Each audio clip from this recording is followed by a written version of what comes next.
Well, ladies and gentlemen, to quote Kurt Russell's Wyatt Earp from Tombstone, paraphrasing here, y'all wanted to bring down the thunder. Well, now you've got it.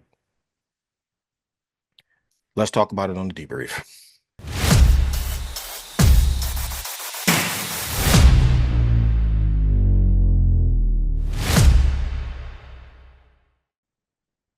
Good afternoon, ladies and gentlemen. Thank you so much for joining me on another edition of the Lethal Geeks podcast. This is Debrief. I am your host, Charles, aka Sergeant Murtaugh. And I want to preface this first by saying that this particular video is going to be longer than our typical 5 to 10 minute videos due to the subject matter that we have to discuss today. But our reasons for doing so this time is to kind of clarify some things about what is going on regarding the movie theaters, the theatrical experience, what's going on with these mergers between Paramount and WB and Netflix, and it's a mess. But I wanted to go over some things because I think that a lot of y'all aren't looking at the big picture here. You're just worried about the theatrical experience and you believe that Paramount is the best option for that. I'm going to tell you why in this video, why I disagree. Again, now I made a video previous to this one here, it was about 10 or 12 minutes long, something like that. I think it was a little bit longer than that. But we got some subjects to talk about here. The first one is going to be about what the Lethal Geeks thinks as far as politics go and how we see that um, and how it's conflicting with uh, everything else that's going on as far as our entertainment goes, which our opinion is we don't talk about politics on the show. I want to make that clear. But it seems like we don't have much of a choice now because you guys are forcing this upon us. And what I mean by that is it seems like the subject of politics cannot stay out of the realm of entertainment. So we're going to break that down first.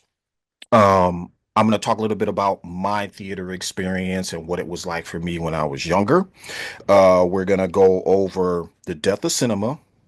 Okay, is that really something that's happening? And if it is, why? We are also going to talk about Netflix being the better option, in my opinion, as to why I think Netflix is the better option. Versus Paramount. We're also going to discuss Paramount in depth about the motives I believe um, that exist as to why Paramount wants WBD so bad. And again, these are all going to be our opinions, but we have theories that seem to fit the facts. So we're going to go over that as well. And then, yeah, we're going to go ahead and discuss everything here in depth. So everybody sit back and relax. Like I said, I do apologize for the length of the video again, but there is some very important information that we need to discuss. Remember, all I'm offering is the truth, nothing more. Up first, I want to go ahead and talk about the politics of the Lethal Geeks. So as you guys know, um, during our show, we always say, the two most important things to us is respecting the people that come on the show, respecting the panel, respecting the guests, and all of that. The other one is politics. I do not, from a personal standpoint, like discussing politics in a show that is designed around the geek sphere, around entertainment, around pop culture, things like that. But it seems that y'all are forcing this on us, so we're going to go ahead and get into that. But there is a reason why we don't discuss politics on the show. And it's for this very reason, because of this type of discourse that I don't think is necessary when it comes to our entertainment, but people keep pushing that narrative into it. So we're going to go ahead and go over to it. Now, that does not mean that our mandate regarding politics changes. We still won't talk about that crap on the show, But for this particular moment, we're going to go ahead and discuss some things and why I think that politics is relative at this point when it comes to entertainment. So we're going to get into all of that. But because of the shift in tone and the way this country is going, it seems like we need to go ahead and talk about it. It's inevitable. So we're going to go ahead and get into that. Take notes, nerd. I want to talk about my theater experience. So one of the first movies that I ever saw at the theaters was Close Encounters of the Kind. Now, it wasn't the first theatrical release. In other words, it wasn't. I didn't see it right when it came out. It was a re-release at the drive-in. So I'm 52 years old. So you can imagine what things were like back in the day when I went to the movie theaters. The theatrical experience for me was sold. I was sold on it the moment I saw Close Encounters of the Third Kind. This was a re-release, like I said, and my parents went to take me to see this.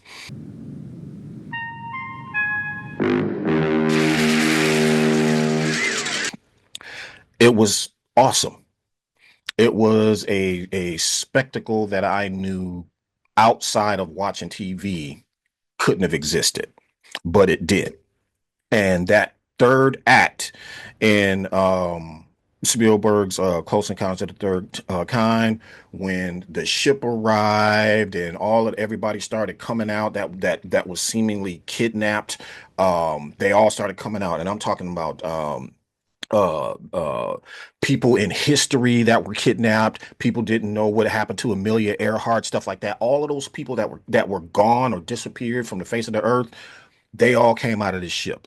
And the music and the soundtrack and everything else, it was a marvelous, marvelous thing. I also saw Star Wars, A New Hope. Saw that in the theaters as well. The Force will be with you, always. That drive-in experience for me, what I remember about it, everything from my dad and my parents getting up, cooking breakfast, my dad sitting at the kitchen table and looking through the newspaper, and I knew when he was looking at through those newspaper what we were going to do on that day. It was always a Saturday too. It was always a Saturday. And I knew he didn't have to say a word when he picked up the classifieds and all of that. I knew what he was looking for. He was looking for the theater section. We were going to the movies. And I can remember the smell of the popcorn. I can remember the summer times it was hot and we would sit on top of the car. Me and my sisters and brothers, we'd sit on top of the car and we'd sit up there and just watch these movies play off on this screen outside. And then, of course, I saw Jaws as well. I saw The Octagon with Chuck Norris at the drive-in as well. Um, and then as time went on, they made the theater going experience better. All right. Introducing indoor theaters made that cinema experience a lot better because they upgraded their sound. They made that whole experience better. They made it immersive. And it was an absolute pleasure to go to the theater to see how excited everybody was to file into the theaters and sit down and get their popcorn and just watch that screen and watch all of this greatness unfold from people like James Cameron, Steven Spielberg. It was magical.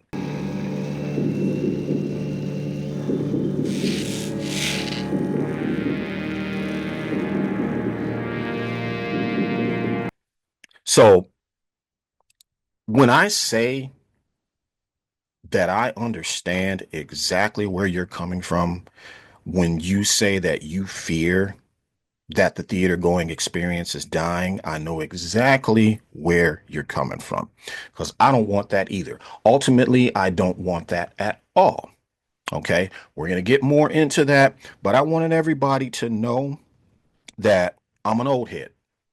I grew up on this experience. I'm a cinephile and I absolutely love the theater going experience. It's beautiful, beautiful cinema. But it is waning. Okay, it is waning, and we're going to talk about why it is. And people really need to understand exactly what is going on here, because it's not just about the theater experience disappearing. It's going to be a lot more than that, unfortunately. So we're going to get into it. But I just wanted to talk about quickly my theater going experience, what it means for me, and what it means for the future and things like that. So we're going to go over all of that. All right. I want to go ahead and talk about the next subject here. The death of cinema? Question mark. Explain as you would a child. Why is it dying? Okay, well, we're going to get into that. Number one, the cost. Okay, well, I mean, you can put them in the order you want them to put them in, but for families, and I'm not talking about single people that can afford to just jump and go to the theater anytime they want to. I'm talking about specifically for families, the cost. Okay, tickets on average these days are about 17 to 18 to $19, depending on where you live and what city you live in and what state you live in. They're average about 16 to $20 a pop, somewhere around there. That's just the average. Um, that's expensive for adults, So pricey. for teenagers, for that all of that stuff is expensive. Okay, so depending on how many children you have in your family, that's going to determine whether or not you go to the movies and whether that movie is worth seeing. Tickets and concessions are out of control. A bucket of popcorn costs average about $17 to $18 a bucket. Popcorn? $17 to $18 for a bucket of popcorn. I want everybody to just understand that for a second. Okay, so you get a large bucket of popcorn, and let's just say you have 3 kids. Each one of your kids wants box candy. That's about $6, $7 for a box of candy each. So let's just say that's $21. $20 for candy. So right now you got a bucket of popcorn for 17 bucks and you got candy for close to $20. Not to mention the cost of the tickets. This ticket is magic and it really works. That's all expensive for families. A lot of people making the argument about the theater going experience, and this is no denigration on y'all whatsoever. Y'all are single. I got a family. Most of the people who go to the movies are most of the people that go to the films, the audience, they're family. They have kids. Okay. And the more kids you have, more expensive it's going to be. So that reason is generally the number one reason why people don't go. Second reason, obviously, is going to be because of the quality of the films that are coming out. I don't remember ever when I was young. I mean, then again, I didn't see every single movie that was out there, but the ones I did see at the movie theaters in cinemas, they left an impression on you. When I have a theater going experience, and I don't know how everybody else feels about this, but when I have a movie going experience, I like to be left with this gut feeling that I have to see it again. Let's watch it again. I'm left with this feeling that I have to talk about it with somebody. I have to have what they call the round table discussion, break the film down, have an intelligent conversation about what it is that we saw. Film is art. I don't care what anybody says. You can bastardize it all you want to with films like Superman and the Suicide Squad and all of that. You can bastardize it. But film is art. It started on stage way back in the Renaissance days, but way back in the days of kings. It started as a Renaissance. People would dress up, they'd get on stage, they would entertain the crowd, and it was a spectacle for that crowd. Okay, so the experience of the stage and play acting in the theater and all that's old. It's not new. That's how it started. It started on stage. It went from stage to screen, and then from the screen to the cinema. That is the evolution of that experience, of what that art actually is. Okay. Do you know what I'm talking about? That experience, what you feel, is gone now. It's gone because there is a cultural shift. Now, like I said, this is just my opinion, but it seems to me that a lot of this also has to do with that. A cultural shift. People keep forgetting that old heads like us, yeah, we want the theater experience, but we're old heads. And if they can somehow continue that experience, excellent. But there is a culture shift that people are not talking about. Audiences don't have the attention span for the types of films that we old heads like, that we cinephiles like. They don't. He's out of line, but he's right. That is having an impact financially on the industry. It is having a financial impact on the theaters. So it isn't just mediocre films. It isn't just the cost of films, but it is also people's attention. It's shifting. Things are becoming easier. Things are becoming a commodity. Okay, think of it like this. Let's take a convenience store. For instance, a convenience store is the perfect example. Now, generally, you may do your grocery shopping at Walmart. You may go to Save a Lot. You may go to wherever your respective grocery store is, right? But what if the grocery store is closed? What if you missed the mark and you didn't get to the grocery store on time and there's something that you need?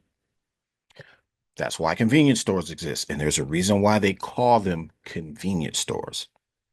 Convenience stores exist because even though it's expensive as shit for that gallon of milk in that convenience store, you're paying like $2 or $3 more than you would in a grocery store. But do you need that milk? You're going to get that milk at that convenience store. That's basically it. Why pay upwards of $100 plus to go see a film that's, number one, mediocre, number two, cost you out the wazoo to get your family to go there and see it, and number three, is going to be on streaming in 30 to 45 days anyway? What you say makes sense. There is an industry shift. No matter how many old heads try to deny that, no matter how much I try to deny it or anybody else, no matter how much the Writers Guild and the Actors Guild and the Producers Guild try to deny it, they're old heads, just like me.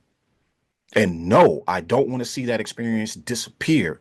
So the question is, Hollywood, industry, theaters, what are you going to do about it to stop that from happening?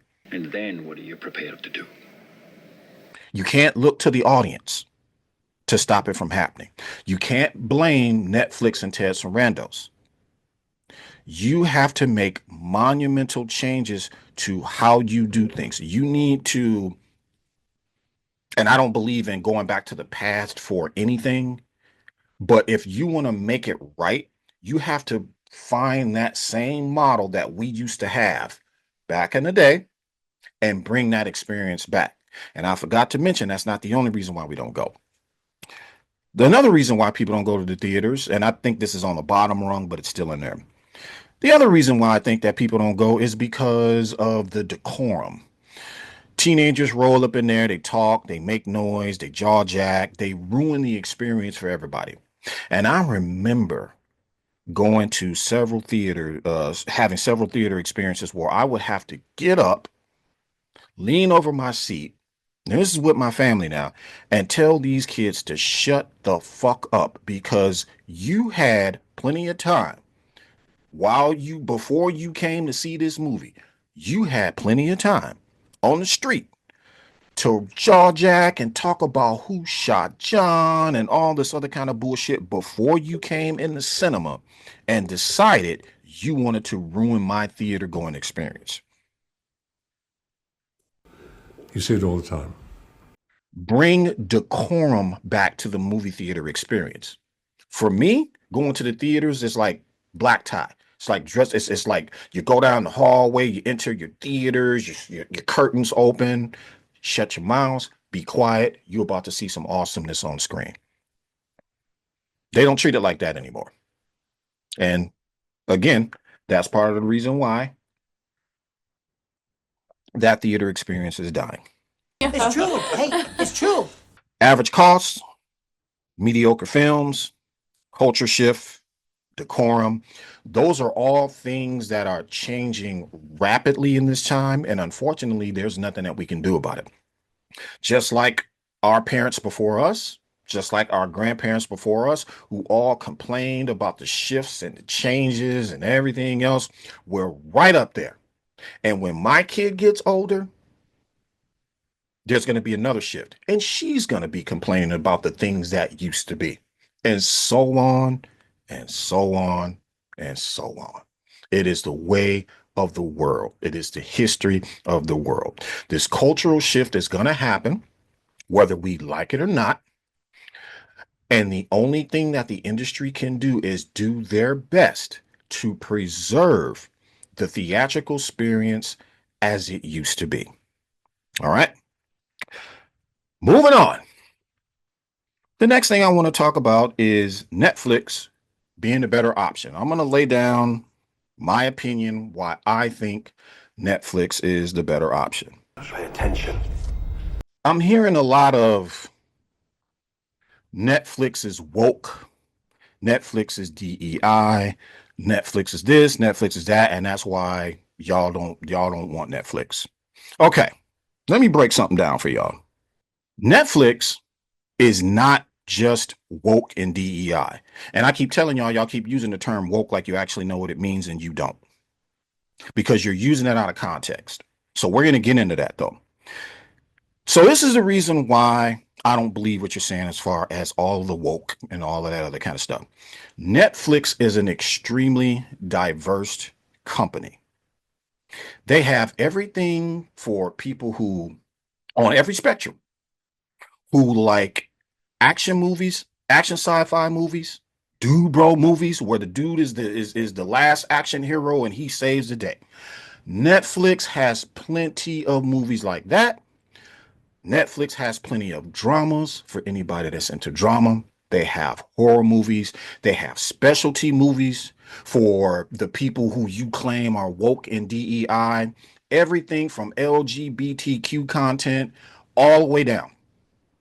So they have a variety of film and TV streaming shows that are for everyone. Now, if you are this person who don't really care about seeing stuff like that on Netflix and all of that, just don't watch it. Just don't tune in. The easiest thing that you can do is just not tune into it and find something you do want to watch, because Netflix does have a variety of shows. Not to mention, while y'all are talking about Netflix and bastardizing Netflix, Netflix is a company that who gets IPs licensed to them from all of those companies. What does that do for them? That keeps residuals in the actors' pockets, the producers' pockets, the writers' pockets, all of that. Did you know that? Licensing those IPs and those TV shows and those movies out to Netflix puts money and keeps money in y'all pocket. Y'all getting paid. So now I'm going to give you an example of why I think that y'all are going too far with this woke DEI shit when it comes to Netflix. Like I said, they offer a wide variety, but I'm going to go ahead and just read some stuff for you here. Perfect example. Recent movie that's going to be coming out called Rip. That's with Ben Affleck and Matt Damon. Okay, it's about a film where they go to the stash house, they find a bunch of money. They're trying to decide what they're going to do with this money. Keep it, turn it in, whatever. And it's just getting wild from there. AWTGG. What does it mean? Are we the good guys? Does Rip with Affleck and Matt Damon sound like a DEI or a woke film to y'all? It doesn't to me either. It doesn't to me either. I can go further. Chris Hemsworth, Extraction and Extraction 2. Probably two of the dopest action films on Netflix to date.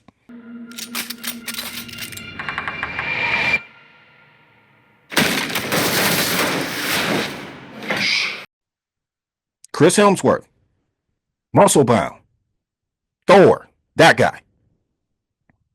If you haven't watched those two movies, by the way, check them out. They're pretty dope. Triple Frontier. Again, another film with Ben Affleck. First things first. Any man here that wants to walk away can do so knowing they're the best of us. But it's gotta be now. Okay. That was also an action film. Aaron Pierre's Rebel Ridge. I need to report a crime. Again, one of the dopest action films on Netflix. Starship Troopers. If Netflix was so woke, why are they licensing? Why are people letting them license out Starship Troopers for people to still see? For the people who made that movie and starred in that movie to still make money and to still get residuals. Starship Troopers. A movie, literally, the allegory is about politics. This is for you new people. I only have one rule. Everyone fights, no one quits. So what's your excuse now? All you got to do is just do the research. That's all I did. You don't have to be particularly educated to look something up and to see what the truth is. Y'all just refuse to do it because you want what you want.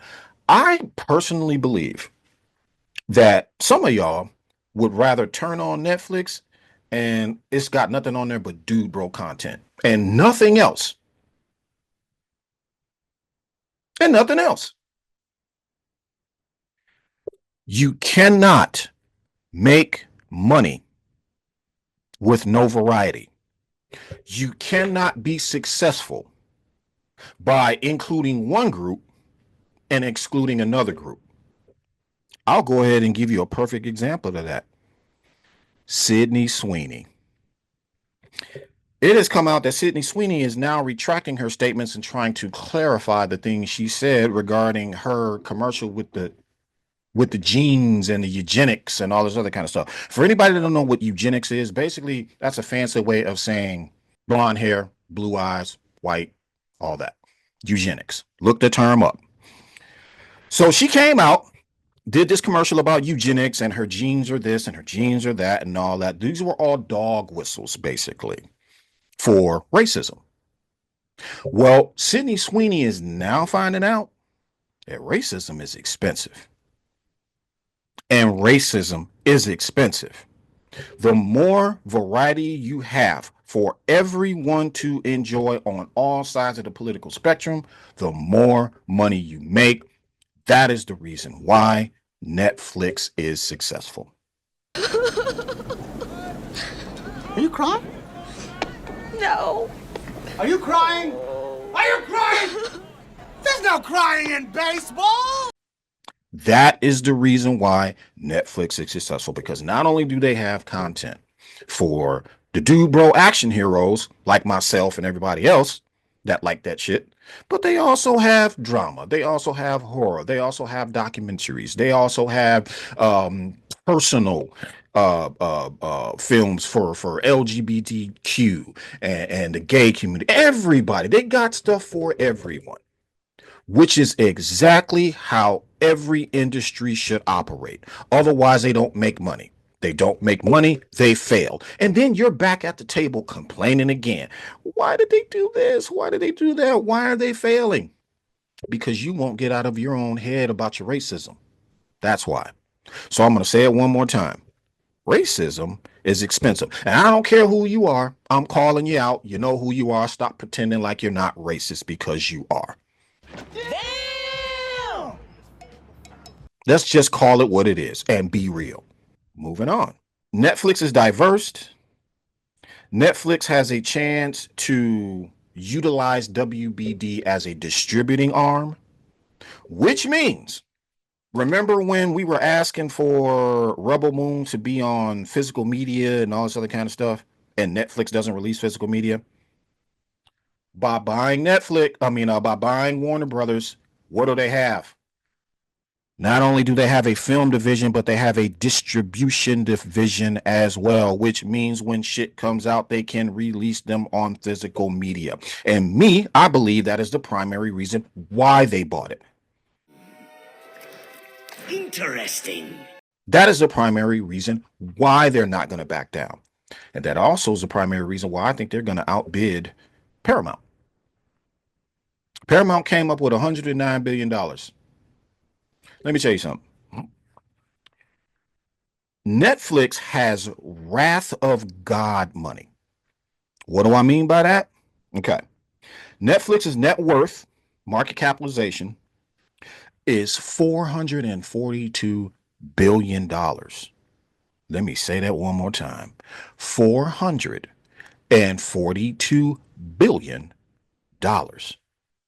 Okay. Netflix doesn't have to take out a loan if they don't want to. Do you know why Netflix actually gets loans and then pays those loans back? Because number one, it makes them look good. It makes them look good to the shareholders. It makes them look good to the banks. Number two, the banks make mad money. Now I'm talking American banks, not foreign banks. We're going to get into that as well. The bankers make mad money off of Netflix by just Netflix saying, hey, let me borrow this money right quick. You'll make it back in this amount of time. Netflix makes an average of $4 billion a month. Like I said, Wrath of God money. Let's compare that market cap for net worth to Paramount. And Paramount's fluctuates, by the way. Paramount's net worth is anywhere between $9 to $10 billion, $15 billion, somewhere around there. So I want you to compare 442 billion to about 15 billion. They make about 2.46 billion a month. Not bad. Not bad. But that's not Wrath of God money. In fact, that is the reason why they need to borrow money. They have to borrow money. But they need to borrow money simply because the Ellisons don't want to use their own money. There's only one thing I like better. Other people's money. You get what I'm saying? See the difference? So that's the difference right there. Netflix doesn't have to borrow money from anybody. They just do it to make sure that they look good and they get these bankers some money. And them bankers continue to want to do business with them. Paramount has to borrow money because the Ellisons don't want to use their own money. They'd rather go to other sources, especially outside this country. And my God, we're going to get into that one as well. I think this is a prime example of the devil's chickens coming back home to roost. They'd rather go outside of the United States and do business with everybody else to get that money. And there is a reason for that. And it is not what you think. We're going to get into it, baby. And that brings me to my next subject. We're about to go ahead and talk about, again, these are all going to be my opinions, but there's just theories that happen to fit the facts. So we're going to go ahead and go over that. So the Ellisons, by extension, Trump, Kushner, and everybody else, they want to control CNN. What? So for those of you that don't know, and for those of you who claim you don't follow politics and all this other kind of stuff, which is bullshit, I know you do, they want to control CNN. For those of y'all don't know, CNN is a huge global media arm. Huge. Global. Everywhere. Okay? If the Ellisons buy CNN, they will have control of the narrative politically. And that's really what this shit is about. I'm going to play a video for you here. Give me just a second. I'm going to share my screen. And I'm going to play this video from you. And this video is from Boss Logic. And shout out to Boss Logic for dropping this because, oh my God, what she has to say in this particular video is going to be an eye-opener. I'm going to let the video speak for itself. I'm not just going to sit here and talk through it. Now, the video is about 6 minutes long. I might stop it here and there to kind of highlight some stuff, but we're going to play this video for you. So give me just a second. Let me make sure I got my screen shared. There we go. All right. So like I said, this video was posted from Boss Logic, and I want you to listen to what this lady is saying in this video because it's an eye-opener. Okay, I just found something weird, and I need to walk through it with someone. It's this Delaware corporate filing that's making me rethink everything about this Warner Brothers Discovery Netflix deal. And I'll let you be the judge, but I feel like by the end of this, you're either going to think that I'm onto something, or you're going to tell me that I need more sleep. Or you know what? Both can be true. Actually, both are probably true. It's probably that one. Also, all of my sources and the government documents that I found on this are over on my Substack, thetrade.ca, where I'm going to be tracking this merger very, very closely over there. So if you're into this, you should go subscribe. The link's in my bio. It's free. So we all know that Netflix won the bidding war for Warner Brothers Discovery. The Ellisons of Paramount Pictures lost. Sad trombone. Moving on. Except for this one little thing that was making it hard for me to move on. On December 4th, the day before Netflix was announced officially as the winner, I got this Google alert that said that Larry Ellison had regained his throne as the second richest person in the world, surpassing Larry Page. Oh, what? You mean to tell me you don't have Google alerts set up for Larry Ellison?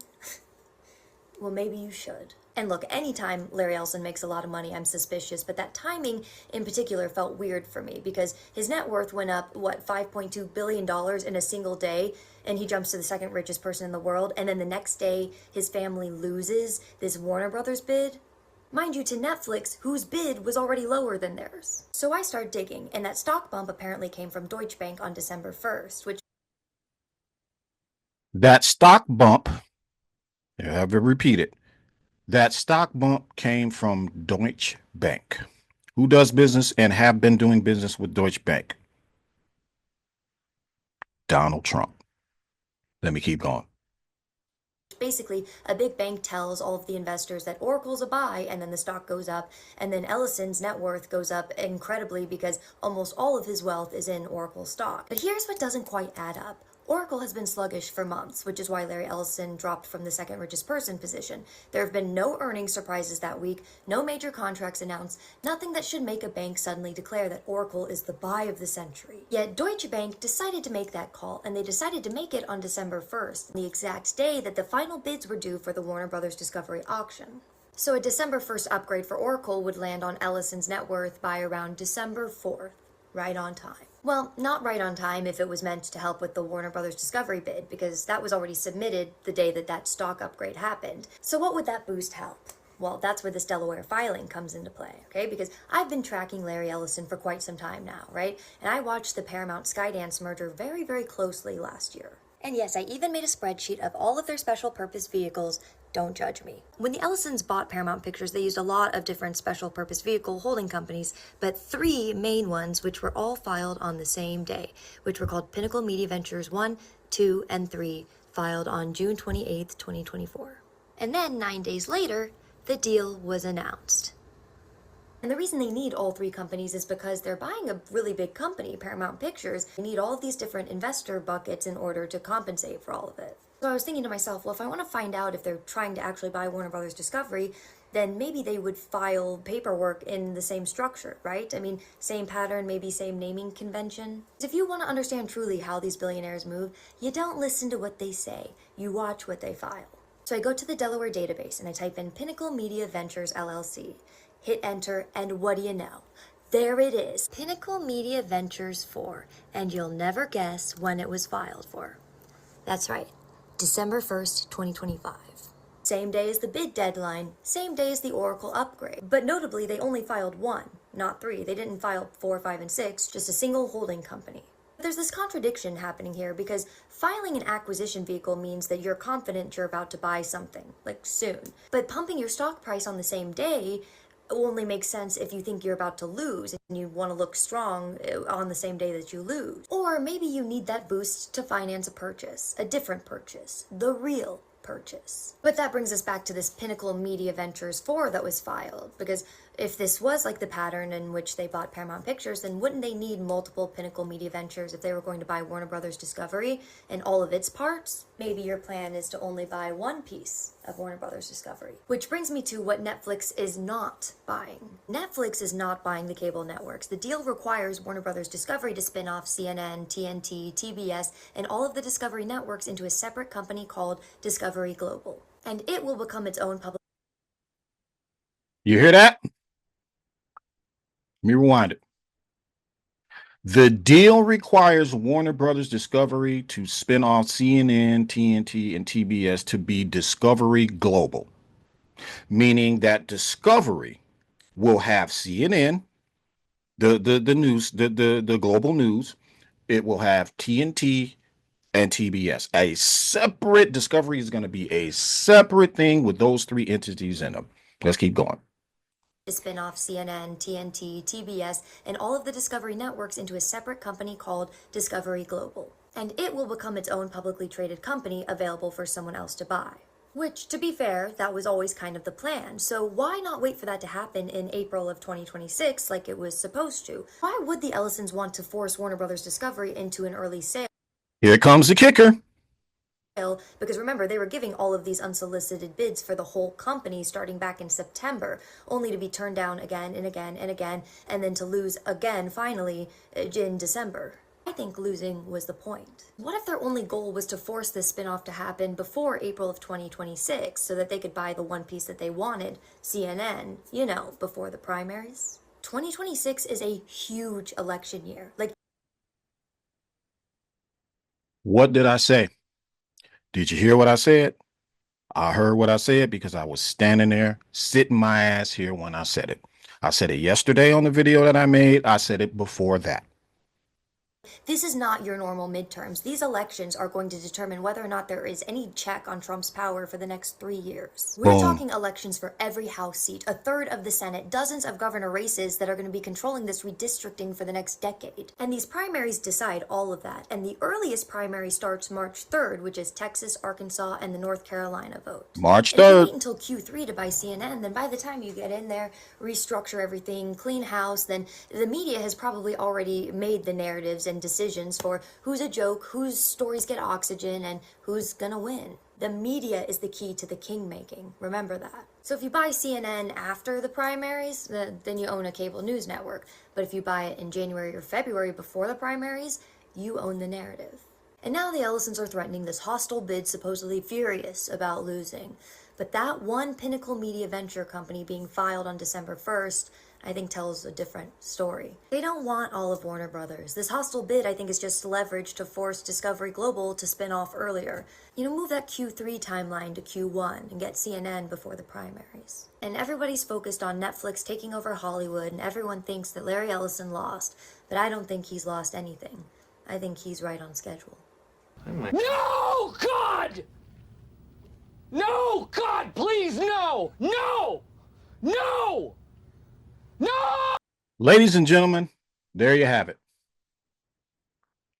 So I'm going to say it before and I'll say it again. Reading is fundamental. Writing is fundamental. Education as a whole is fundamental. Why is education important? Because it stops you from pulling your goddamn pants down and looking like a fool. Control. It's all about control. Every dictatorship has one obsession, and that's it. So in ancient Rome, they gave the people bread and circuses. They kept the populace busy with entertainment. But other dictatorships use other strategies to control ideas, the knowledge. How do they do that? Lower education. They limit culture, censor information. They censor any means of individual expression. And it's important to remember this, that this is a pattern that repeats itself throughout history. I don't care if y'all allergic to the research in the fancy book learning. I'm not. I'm black. I can't afford to be stupid. So I'm going to tell you like this.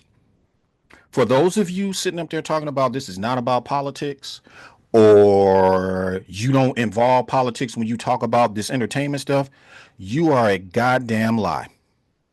Because I see it on y'all videos. Y'all sit up there and say it's not about politics or you're not talking about politics, yet you integrate that shit in there as soon as you possibly can. So don't lie to me.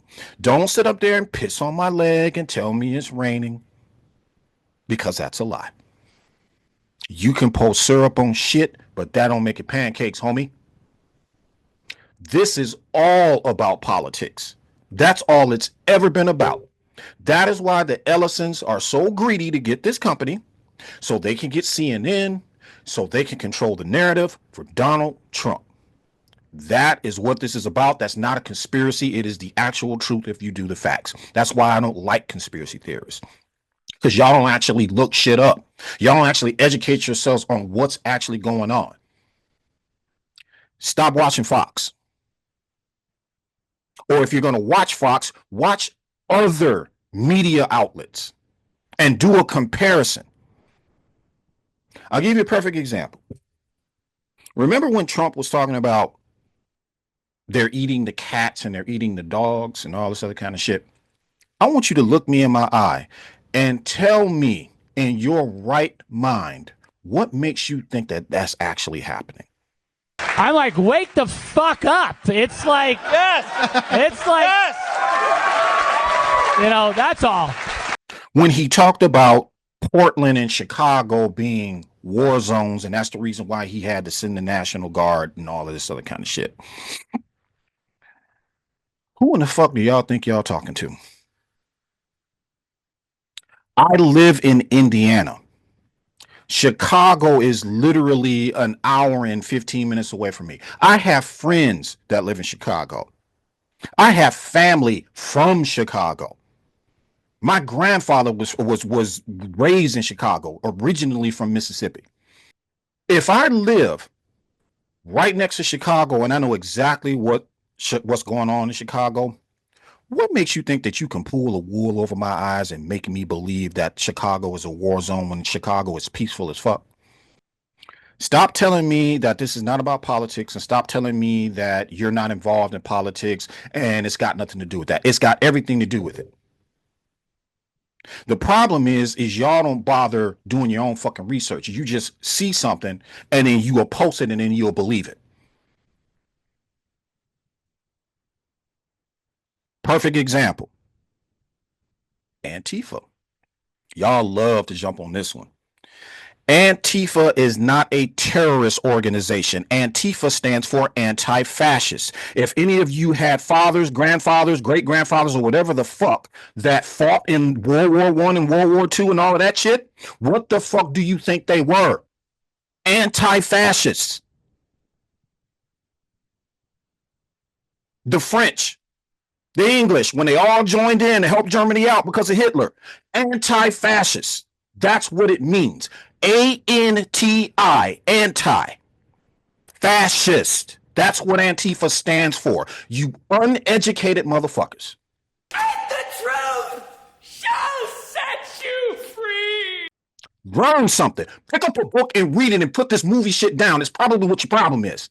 You motherfuckers don't read. You don't educate yourself. You just go through life expecting shit to just be exactly the way you want it without you having the benefit of doing your own goddamn research. Stop being stupid. This affects you, this affects me, this affects your families, and just because it is not on your doorstep yet doesn't mean it's not coming for you. Stop being willfully ignorant, pick up a motherfucking book, learn your goddamn history. Because I am tired of having the same old goddamn conversation with y'all about this shit. And you know who I'm talking about. Some of y'all are my mutuals, and I love y'all, but y'all are dumb. Do your research. This has happened before. 80 years ago. It seems to happen every 80 years. Somebody like Trump pops up and want to fuck up the world. Do your research and stop being lazy. I don't care if you don't want to be involved in it. I don't care if you want to pull the whole see no evil, hear no evil, speak no evil shit. You can't afford to do that. Now, I am going to play some videos and shout out to Sci-Fi Center's William and Brad. I posted 3 videos on X yesterday, and this will pretty much tell you exactly why they want CNN. What's wrong with money overseas? A lot. That's like saying someone from overseas saying, I don't like where the money is coming from the U.S. All right, well, when we send money overseas, it's usually to prop up governments and finance existence. We're not taking over. We're not buying an entertainment company, and we're not doing it so that we can get control of a news network. One of the major things that David Ellison and they want control of CNN. That's a big thing, and that's one of the things that one of these shareholders found as a sticking point is that not only has he openly stated that he wants to do this, David Ellison and Larry Ellison, but he's getting foreign money to do that. So now you're going to have an American-based news agency with foreign influence. An American news agency with foreign influence. Let me say that shit again. An American global media company that will have foreign influence because y'all want to borrow money from these motherfuckers. We haven't done that overseas. We've put money overseas. You can invest, like I said, it's not illegal for them to do so, but the people, the Warner Brothers shareholders, they were a little bit taken aback of that, from what I understand. And as an American citizen, I would need assurances that there's not going to be that kind of influence over an American news agency. Yeah. You said that before, not just with the news agency part, but just with the also with like the the entertainment, on any level, censorship and everything else. Yeah. I'm not a big listen. I'm not a no,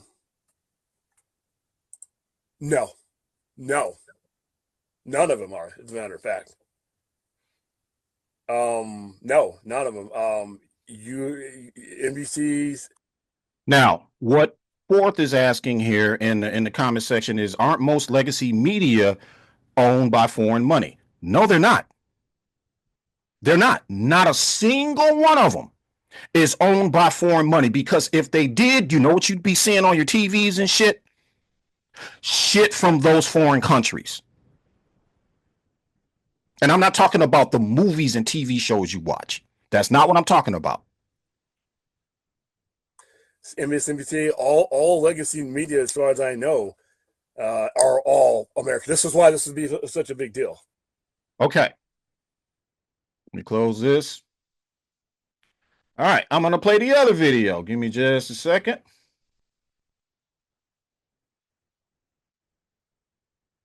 Question, because I'm going to forget.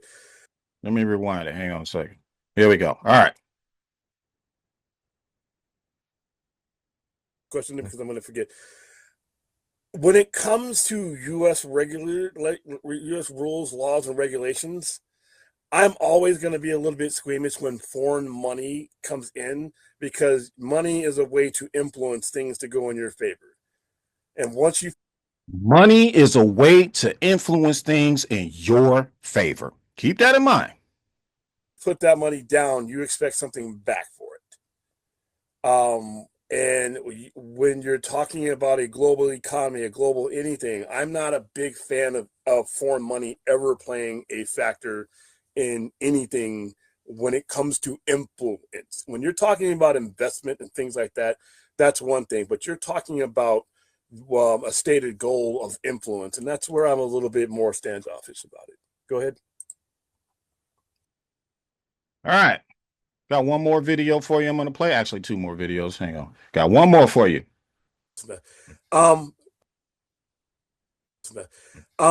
Okay. This isn't, you guys can't just make the same equation. First of all, we're the United States.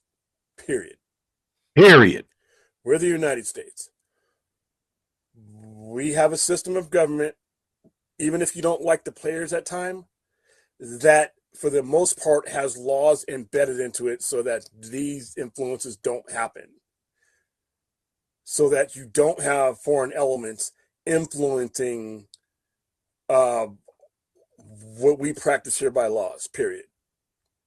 Now, if another company, China limits what foreign companies can do because they, for better or for worse, don't want those foreign entities to be able to influence their culture or their laws. That's because China's smart. Okay, this isn't, you guys can't just make the same equation. First of all, Guys repeating it. So, all right. So that was the third video, and I think I got one more. Give me just a second, and then, yep, here's the last one. So this last one is also from William and Brad. So go ahead and play that one. Is Paramount purchasing the company?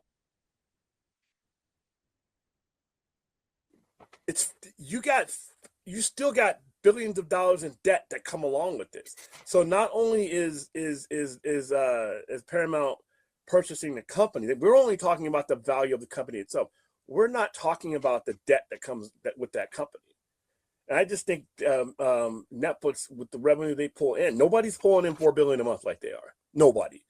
With the revenue they get in, I think they're just in a better place to absorb that without hurting the company. I don't think Paramount, because even though the Ellisons are worth $350 billion, not all of it is liquid. Not all of it is something that they just reach into the safe and grab.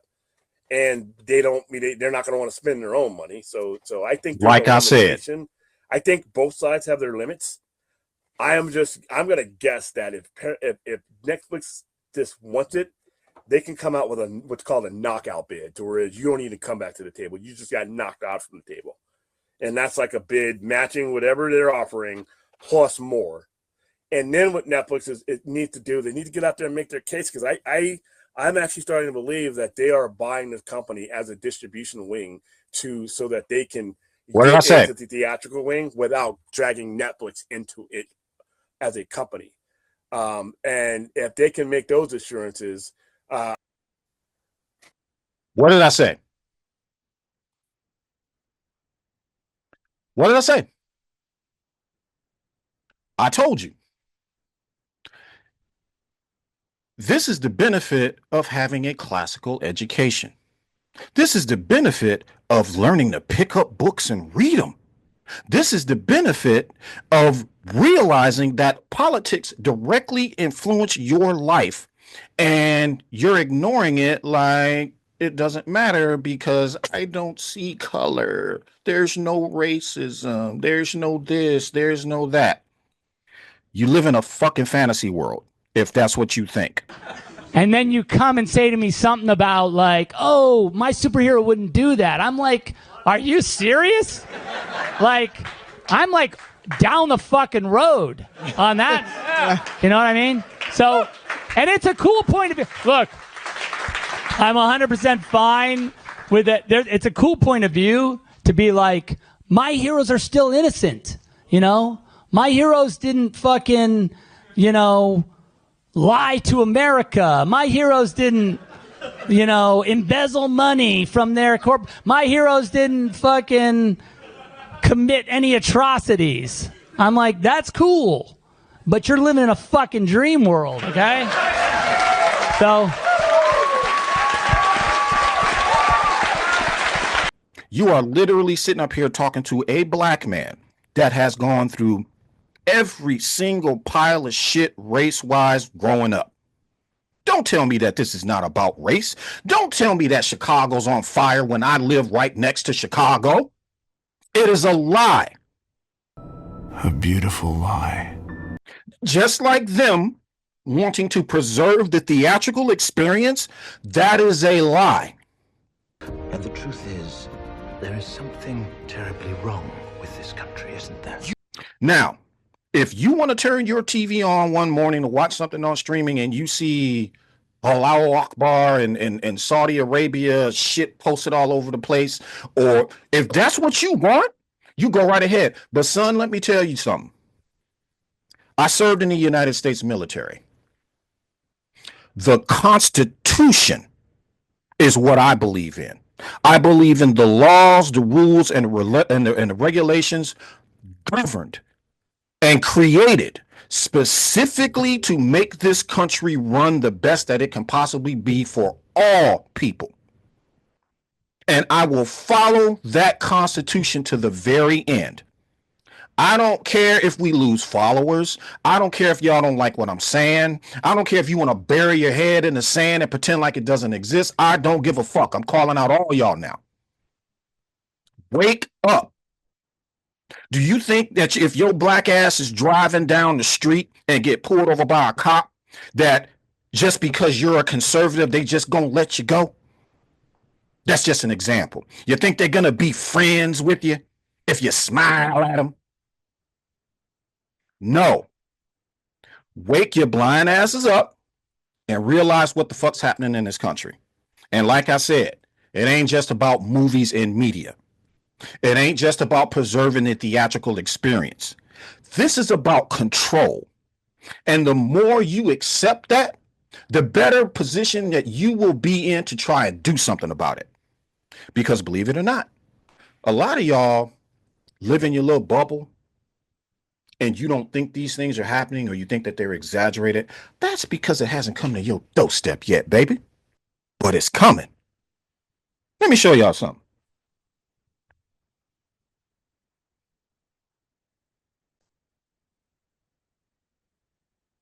George Orwell's 1984. George Orwell's Animal House. Ray Bradbury. Fahrenheit 451. And Margaret Atwood's The Handmaid's Tale. Now, what does all of that mean, and what does that have to do with anything? Simple. Control. George Orwell's 1984. If you read the book, if you haven't, shame on you. That is the exact type of control that I'm talking about. For all of y'all that got daughters and you treat them like second-class citizens, and you treat your wives like second-class citizens, and all of that shit, barefoot and pregnant, the whole Neanderthal dream, read the book or watch the show. Either one is fine by me because they both tell the same story. Y'all can't afford to be this goddamn stupid. I'm going to say it again. Y'all cannot afford to be this goddamn stupid. So, ladies and gentlemen, that is the reason why they want CNN. We got midterms coming up. If they get CNN before the midterms, they can control the narrative for the midterms. They can lie, they can cheat, they can gerrymander, just like they always been doing, just to get their way. And just because this shit is not at your doorstep yet doesn't mean it's not coming, because it is. Throttle the video, do what you got to do, YouTube, because I know that's what's going to happen anyway. But I'm going to speak my piece. I love y'all. I do. But y'all cannot afford to be this goddamn dumb over reserving the theatrical experience. I would rather it die than have Paramount with their hands in this shit. And that's real talk. We moving on. Oh, I wanted to show y'all one more video. Hang on a second. No, this is not a video. Hang on. This is here we go. All right. This was from September 28th. This is from Larry Ellison. Larry Ellison once predicted citizens will be on their best behavior amid constant recording. Now his company will play a key role in social media. Citizens will be on their best behavior because we're constantly recording and reporting everything that's going on. Design a vaccine for every individual person. That mRNA vaccine, you can make that robotically, again using AI, in about 48 hours. The first thing a country needs to do is to unify all of their data so it can be consumed and used by the AI model. We provide context. When we want to ask a question, we've provided that AI model with all the data they need to understand our country. For 2,000 years, we were a stateless people. Love the country of Israel, and we'll do everything we can to support the country of Israel. We've been collecting this information for so long, and long before NSA was collecting it. Let me tell you who was collecting it. American Express, Bank of Visa, all of your credit card data. We have all of your financial. That's really all I need to say about that. Now, Larry Ellison's his Oracle is now taking a plunge based off of the things that he said regarding AI. So basically, he's talking about AI in the use of surveillance and the use of George Orwell's 1984. Just like I said, surveillance, just a surveillance state. They want to watch everybody. Well, I don't do anything. If you're doing something, then maybe you need to be watched. That's not what this is about, bro. This is about the freedom that you claim that you love. Oh, freedom! That's what this is about. This is about having the right to, whether or not you're doing something wrong. This is about your rights. You cannot afford to be blind, say you don't pay attention to politics, believe that there's no such thing as racism, and you don't see color and all this other kind of dumb shit. Stop with those goddamn tropes and wake up. This is about control and nothing else, bro. They are borrowing money from Saudi interests, Jared Kushner, and the whole lot. And all of them are tied to Donald Trump. And you think that this is all a coincidence? Okay, y'all motherfuckers better wake the fuck up, baby. I'm telling you right now. All of y'all. I don't care what side of the fence you left, right. I don't give a shit. Wake up. Oh, yeah. There's one more thing that I wanted to address regarding the AI, again, with Paramount. So Paramount, they want to crank out 30 films a year using AI. 30 films a year. Now, they didn't go into specifics as to how they would do that, but I can tell you that that is going to lean more into layoffs. I don't think that they're talking about just utilizing AI as an assistant or a utility to, say, enhance the film or whatever. They're talking about using it for writing. They're talking about using it for character development. They're talking about using it for characters. Why pay an actor when you can just AI? Why pay a writer when you can just AI? Why hire somebody to do rewrites when you can just use AI? Positives about AI. When you are looking for cures for cancer, when you are doing scientific research to find out what the fuck we are and where we came from and why we are here, instead of the usual we're your Bible and God and all that kind of stuff. AI can be used for finding out who we are as human beings and where the fuck we came from. That's all information that everybody wants to know. But they're going to use it to their advantage. They're going to use it to police people, to surveil people, to do the things that nobody wants. Okay, Jad, what's coming? Double homicide, one male, one female. Killer's male, white, 40s. Set up a perimeter and tell them we're en route. I'm placing you under arrest for the future murder of Sarah Marks. Give the man his hat. This merger with Paramount means layoffs.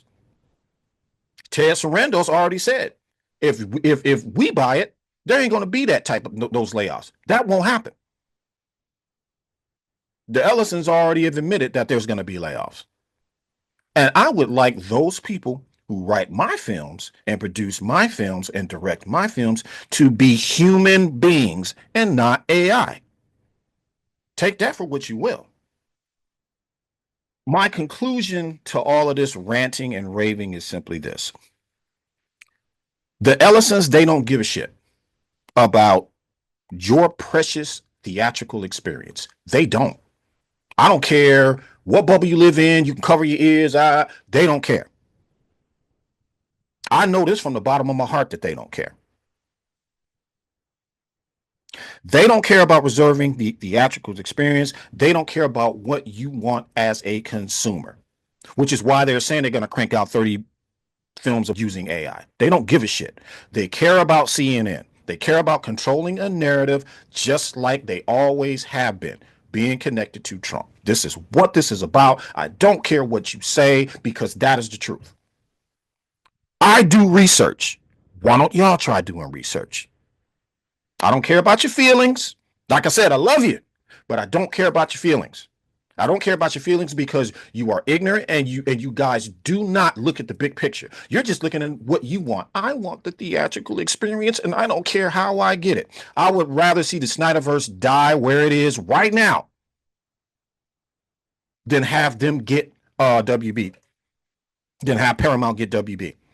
I would rather it die right where it is. Oh, don't get a JL2 and JL3? Good. I'm good with that. Because if they get it, you're not going to get that anyway. It's that simple. You're going to get 30 films with AI. And Zack Snyder's Justice League 2 and 3 ain't going to be 2 of them. Netflix is the best viable option. You can say that Netflix only cares about money. Of course, Netflix cares only about money. But how they care about getting that money also matters. Okay? Netflix, they want to get the bag from all spectrums. They don't give a shit what side you lean on, right, left, middle, or otherwise. Their job is to make money while giving you what you want. Ted Sarandos already came out and said that they will reserve the theatrical experience for now. Now, that word for now matters. Okay? It matters because you don't know what the landscape's going to be like in 6 months, 12 months, a year from now, 2 years from now. It may change again to make Netflix have to make a move again and change something. But like I said, for now, my belief is that Netflix wants WBD not only to enhance their streaming experience and not only to benefit the HBO Max subscribers and all of that, but they also want to continue film. Otherwise, Abdi and DeLuca wouldn't be there. They're going to continue to crank out film. They're going to continue to crank out physical media. And until such time as Ted Sarandos comes out and says, we're not going to do that anymore, I am going to take him at his word more than I take these Ellisons at theirs. If anybody else had owned Paramount that wasn't like them, I'd be all for it. Netflix, Paramount, see, whoever gets it, get it.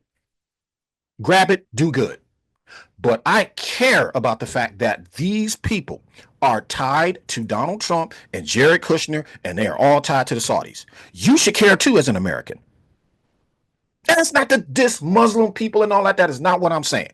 Because if the shoe were on the other foot, just like China, China would not dare sell one of their media interests to America so it could become Americanized. There is no fucking way that they would do that. Why is America doing it? Because Donald Trump is in the White House to make money and fleece America for everything it's goddamn got. That's why. And you don't have to like it. You don't have to care. You can ignore me. You can call me the N-word. You can do whatever you want to. You can crawl under a rock. You can cry. You can do whatever you want to. You know it's the truth. I know it's the truth. Everybody else knows it's the truth. What this is about is how willing and how far are you willing to go to preserve that truth? Do you care enough about that truth? Post your comments down below. Let me know what you guys think. I apologize again for the length of this video. I know it was long, but I had to get this out here because I am tired of people sitting here saying that this has got nothing to do with politics. It has everything to do with politics. And as long as the shit doesn't come to your door, you don't care. But the shit's coming to your door. And it's going to muddy up your floors. It's going to muddy up your couch. It's going to go through your refrigerator and eat your motherfucking food. It's coming. And just because you're white and male, don't think it ain't going to happen to you. Farmers are getting hit. Businesses are getting hit with these tariffs. Everything is going down. And just because it hasn't gotten you yet, doesn't mean it's not coming. Post your comments down below again. Let me know what you guys think. Hit that like. Hit that subscribe. It helps us out with the algorithm. Turn those notifications on, obviously, for all of the updates, Lethal Geek wise and the debrief wise. This has been your host, Charles, aka Sergeant Murtaugh, and God damn it, I am through.